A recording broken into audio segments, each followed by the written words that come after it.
మేమంతా జై తెలంగాణ అన్న రోజు మంత్రి హోదాలుండి కళ్ళకెళ్ళి నల్లద్దాలు తీయకుండా జై తెలంగాణ అన్నోళ్ళ మీదకి కట్టెలు పట్టుకొని ఎగిరినోళ్ళని వీళ్ళు అధికారంలోకి రాగానే తీసుకొని వచ్చి పక్కన కూర్చోబెట్టుకున్నారు.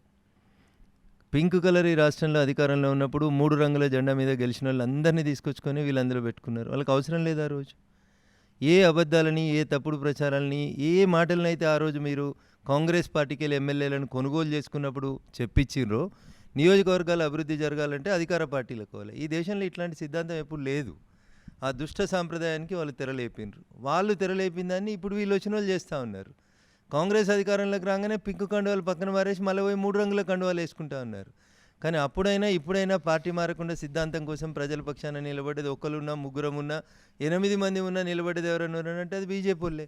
రేపు మళ్ళీ ఏమన్నా అయిందనుకోరు, రేపు మళ్ళీ ఏమన్నా తిడితేనే ఇద్దరిని లేక వారిద్దరిని ఒకటే అని చెప్పి ప్రచారం చేయడం ద్వారా మాత్రమే తెలంగాణలో మనం ప్రధాన ప్రతిపక్షం అవుతాము అన్నది మీకున్న ఆలోచన.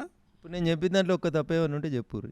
కళ్ళకు నల్లద్దాలు తీయకుండా కట్టెలు పట్టుకుని కొట్టిన ఆయన ఎవరో కర్ణె ప్రభాకర్ గారికి నాకంటే ఎక్కువ తెలుసు.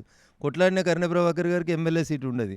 కొట్టిన మంత్రులకు మాత్రం ఎమ్మెల్యే సీట్లు ఉంటాయి, మంత్రి పదవులు కూడా ఇస్తారు చంద్రశేఖరరావు గారు. అవే తప్పులు ఇలా వీళ్ళు కూడా చేస్తూ ఉన్నారు కదా అంటున్నా. అదే నోటి దూరుస్తనం, అదే తప్పుడు విధానాలు, అదే అహంకారపూరితమైనటువంటి పాలన తప్ప ప్రజల్ని ప్రజల్లాగా, ప్రతిపక్ష ఎమ్మెల్యేలని ప్రతిపక్ష ఎమ్మెల్యేలాగా గౌరవించలేనటువంటి సంస్కారం. నేను అడిగిన దాంట్లో ఒక తప్పుండే చెప్పండి మురళి గారు, నేను మీరు వేసేటువంటి ఏ శిక్షకైనా సిద్ధంగా ఉంటా. నేను మొదటి నుంచి ఆరోపిస్తూ వచ్చింది వీళ్ళ మీద చెప్పినటువంటి ఆరోపణ. సిద్దిపేట ఒక ఆయన మంత్రి ఉంటాడు, SUDA Siddipet urban development authority. ఒక ఆయన సిరిసిల్ల ఆయన ఉంటాడు, కుటుంబ సభ్యుడు, సిరిసిల్ల అర్బన్ డెవలప్మెంట్ అథారిటీ. ఇంకొకరు ఈ రాష్ట్ర ముఖ్యమంత్రి, గజ్వేల్ అర్బన్ డెవలప్మెంట్ అథారిటీ. ఇది వాళ్ళ మీద ఉన్నటువంటి మొదటి నుంచి వచ్చిన ఆరోపణ.